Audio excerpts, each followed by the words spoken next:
Pam Sawyer, State Representative representing the towns of Bolton, Andover, Hebron, and Marlborough. Tonight we have a special guest star, Carrie Hammond from the Hartford Symphony, who is the CEO and president of the organization, and I am so thrilled to have you here. We have something very special in our district, a special relationship with the Hartford Symphony. I couldn't agree more. We've been very fortunate. Last March, as well as this coming March, we bring the orchestra out to do a special program in conjunction with the Hebron Women's Club, the Youth and Family Services, and the RAM Educational Foundation. This year it's going to be a Mozart program on March 23rd at 7:30 with a pre-concert talk at 6:30. But we've through community leaders such as Marcia Tecca, we've been able to make the arrangement to have the orchestra come out and play here in your community rather than have people need to come into Hartford and hear us at the Bushnell, where we usually perform. And we know that people aren't crazy about crossing the bridge and going into Hartford and worried about parking, even though the parking for the Bushnell is actually pretty easy at night. But Marcia's been a long supporter of the HSO, and she had this idea and brought it to the Women's Club. This is now the third concert that they've done down at RAM High School. And I remember the first one, and oh my goodness, all the worry that goes into doing something for the first time. Are people going to come? Is it going to be well received? Are we going to fill the auditorium? Well, RAM has a fantastic acoustic presentation in the auditorium, and that auditorium is now a little over 10 years old. So when she said she wanted to get the HSO there, I'm a member of the Bolton Women's Club, but have a relationship down in Hebron because I represent them on the state level. I said, absolutely, this is a great idea. And I'll tell you, I wanted to have front row seats because I knew how big it was going to be. And the sound in that auditorium is just breathtaking. Well, it's a beautiful facility, and again, it's one of the nice things about being a symphony as opposed to maybe a different kind of performing arts organization is that it's maybe a little bit easier for us to move around, and so we can really bring our performances as well as the sound into different communities, and that's under the leadership of our relatively new and very dynamic music director, Carolyn Kwan. It's really, the symphony is all about being relevant to local area communities, and so being able to come here, we play at other communities around the state as well, but being able to come here at Hebron, particularly the second year in a row because it was so well received last year, I'm hoping we'll sell out again this year, and again, generate funds for the local area organizations that we're partnering with, is just a really wonderful thing for us. And it's good for our musicians too, because the music sounds very different when you play it in different locations. And so it's good for our musicianship. In addition, if we play it at the Bushnell, it's good to play it in other same pieces in different programs in different locations, because you have to listen more carefully. You have to and every audience brings so much to every live performance. That's the other thing that's so joyful about being part of a live musical organization, is that every performance will be different. And so much of what people don't maybe understand is that what makes it different is the audience reaction. We get pretty good at playing things relatively consistently, but depending on what the audience and how they're reacting, it really injects a lot of energy. It injects a lot of sentimentality into what we do. So, the HSO, when people think going to the symphony, they think getting all dressed up. And I got to tell you that I did take a group of ladies one night, and I got all dressed up, and we had a friend who had a limousine, and it was a new business for him, and so we got a limousine ride. It's the first time I'd ever been in a limousine, and we went that night, and there was a glamour to the performance. It's not a show. It's definitely a performance. An excitement of having live people in front of you playing this big sound, and it's from a very small sound to very large sound, and of course some of the most magnificent pieces in the world ever written. So I've done that, but I can tell you that probably one of the most special times of the year for us is to go on the 4th of July or the 4th of July concert, and that concert is a Pops concert. Yeah. And it is out at the Talcott Mountain Concert Series. I think that's the correct name, if I have that correct. Right. And the HSO comes out as the Pops. Yeah. And it is so moving, but I can also tell you that it's emotional. Yeah. I think you feel the patriotism, but when the conductor stands up there, and I've been many years in a row, and they ask everyone who's ever served in the Army to please stand up. And then they play the anthem, and then they have the Navy, and then they have the Coast Guard, and then they have the Marines stand up. And these men stand up from very young men with very short haircuts, standing very straight, to some very elderly who stand maybe with the help of someone else with great pride, and they come to attention. It's just moving. And here's everybody spread out on the lawn. They've got their picnic tables, they've got their baskets, they've got, their gear, and I don't want to call it tailgating because it's not, but it's got a bit of that feel of the picnicking at Talcott is really very special. And that's right. And so now you've got the great pride and the great music that comes around the 4th of July, patriotic music, but you also have groups of families and friends and I want to say high dining to having a protein bar. Right. You have all types of things, and it's just fun. Yeah, I think one of the things you're hitting on, which is it's making me so proud, as relatively new in my position, is the wide variety of people that are really enjoying the symphony these days. It's not the traditional symphony audience, and part of that is, again, it's where Carolyn takes the orchestra. Our Talcott Mountain Festival has always appealed to families and groups of people because it's so easy to collect on a blanket or collect at a table and share a picnic, maybe a few bottles of wine. And I don't know anything about we don't know anything about that, but and really be able to listen to music that connects with people, whether you're a veteran, whether it's highlighting some of the collective experience about being Americans. And that's something about our Celebrate America program that we strive for every year. But again, it can, we're seeing such younger audiences now at our symphony concerts, and part of that, again, is how do you make classical music more relevant? If we're playing a lot of John Williams music, a lot of young people will recognize so much of his music from either seeing Harry Potter movies or Schindler's List or some of the other soundtracks that he's written that are so iconic. Star Wars. And it's, and so, but again, and the classics, if you're, the Mozart program that we're going to be doing, again, that's something, those are all iconic, beautiful symphonic pieces that will appeal to, an older symphony goer, a younger student, families coming together. I think that's the thing that really gives me the most pleasure when I look out at an audience every night, is to see the increasing number of groups of people that are coming together, whether it's multi-generational families, whether it's a group of people that have come together to celebrate a birthday. And again, you get to experience this music. Everybody might have a slightly different take on it, but it creates a really great conversation about the music and what people like or what they don't like, and what spoke to them and why. And that's really kind of what we're all about. And it creates that relevance in the community that we're really hoping to achieve. The HSO is not a new organization. It's not something that is just from the last half of the 20th century either. When I did a little background in looking at this, Carrie, I found that it goes back to pre-World War II. Mm.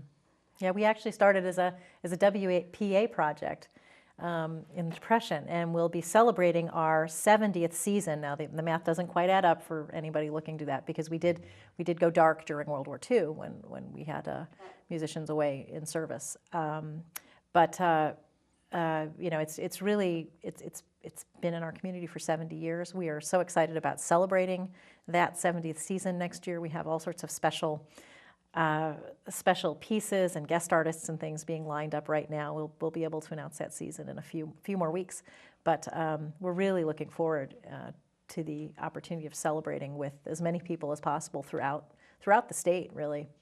You mentioned Wolfgang Amadeus Mozart, the Mozart pieces that for this year, and what tweaked my interest, I almost did a double take, is you're going to do one of the pieces that he wrote, the first piece he wrote, right. And he was 8 years old. Exactly. And it just, I can't wait to hear that one. That ought to be really interesting. Yeah. So I look back a little bit more and some of the things that you've gotten awards for. Doing I Have a Dream, a series with Martin Luther King and that whole feel of national pride there that I think is so important. It speaks to us in Connecticut. And then I went and I found that you were chosen as the touring orchestra in around 2005 for a couple of years for Andre Bocelli. Right. Now, there have been some really wonderful things in the Hartford Symphony history that we should be proud of. We were actually, I believe we did the North American debut of Carmina Burana, which is one of the great big choral pieces that I know Marcia and her husband Dick have been involved with as part of their work with the Hartford Chorale, singing with us. But the other things that we've done, Fritz Mahler was one of our early conductors. Again, there's some wonderful names that have always been affiliated with the Hartford Symphony, the Winograd family.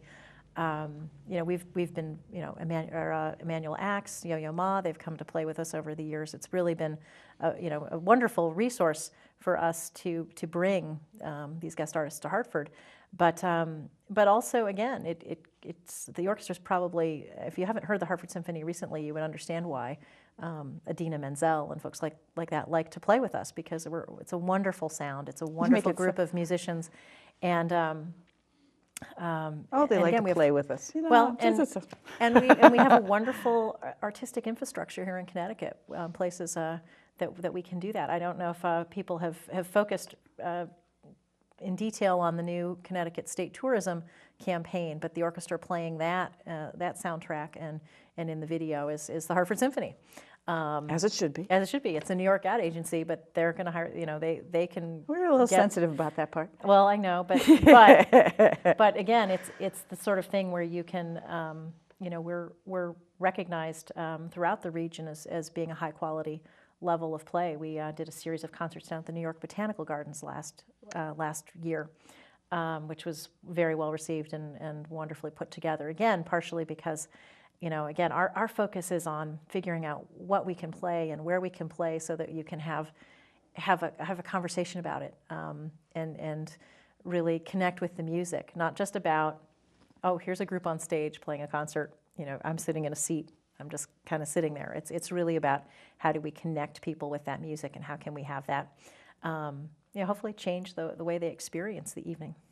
Well, you're looking at trying to reach audiences that are young. Mm-hmm. You look at people reaching out to I'd say the standard ticket goer that will take a whole series, right, that will go from fall through the winter time, and they'll hit the summer as well. So, that's a broad spectrum of people that you're trying to reach out. Yeah, and that's in a bad economy.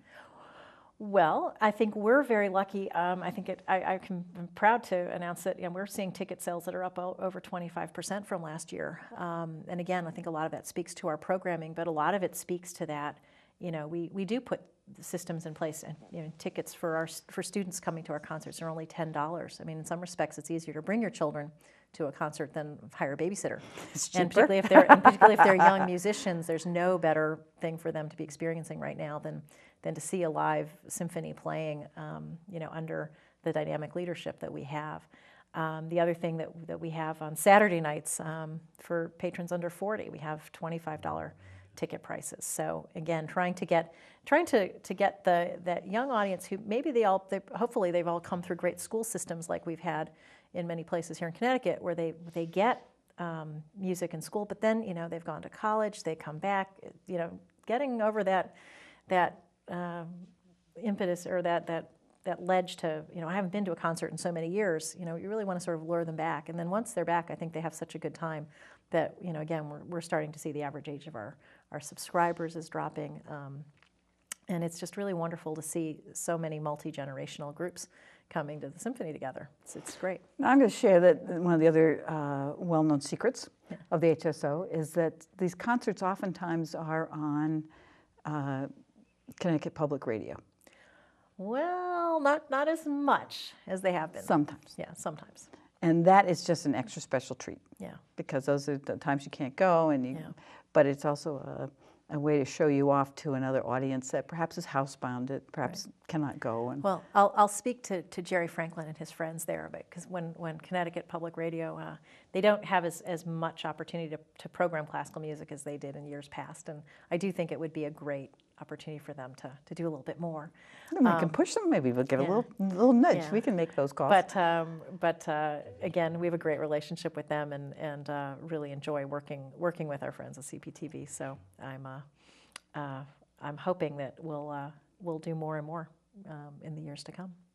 So when you're talking too about looking at the HSO as a structure, you know, one of the things that I know from being a volunteer on different boards and nonprofits, that type of thing, one of the richness I found of being on the board is finding people who are different strengths, different skill sets, and it's just wonderful to find these people.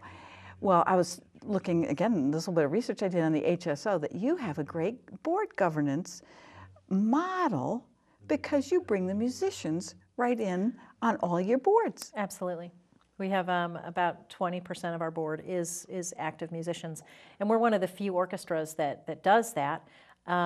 It came about probably, you know, from when times were extremely lean and we were just kind of hoping to survive. I don't know if anybody follows the orchestra world. It's a very challenging time to be a symphony orchestra in many communities. Fortunately, I think we're better off than most. But one of the things that's allowed us to be that strong is because we do have such involvement. Warm night, you know, you've got the Bushnell Park to walk through, and it's just gorgeous. Christmas time, we got all the lights, and of course the Capitol's all lit up for Christmas. It's really quite lovely. But I'd like to say that, again, I'm very partial to the summer series, but to have them come east of the river, have them come to Hebron, to Ram High School, which is on Wall Street, very close to where we are now, about a few miles down the road, to a lovely auditorium at such a reasonable price. Right. You know, you have a great website, right, where people can find more information about the Hartford Symphony. Right. That's hartfordsymphony.org. But no, I think, again, it's really, our job is to bring classical music into people's lives and make it exciting and make it affordable. And I think I'd like to think we're doing a very good job of that right now. And it's a very exciting time for us to be playing so well and programming so well and being able to come into people's communities, in addition to, you know, again, playing our major venue, which is the Bushnell. You mentioned the food angle. One of the really interesting programs we have coming up in May is something that Carolyn's put together called Playing with Food. And it's a POPs program that we're doing where we've actually partnered with 5 different restaurants downtown.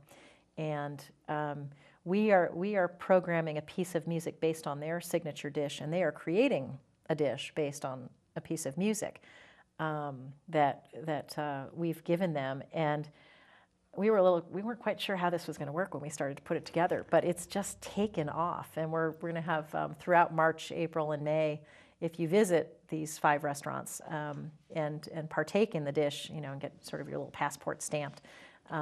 If you get to all 5, you'll actually get a free ticket to the concert. Well, maybe this is a new thing to come. Maybe you're going to be starting something that will catch on across the way. I just want to say thank you very much for being here tonight. The half hour has just flown by. Oh my gosh. It's just so much fun to talk and to share your experience with the HSO, as it's so fondly called, the Hartford Symphony Orchestra. It's a source of regional pride, and we're just so pleased that you came out to share with us tonight. And I wish you all the well with the symphony and for many more wonderful concerts to come. Well, and I hope we see lots of people in Hebron on March 23rd. Thank you so much, and thank you for watching tonight.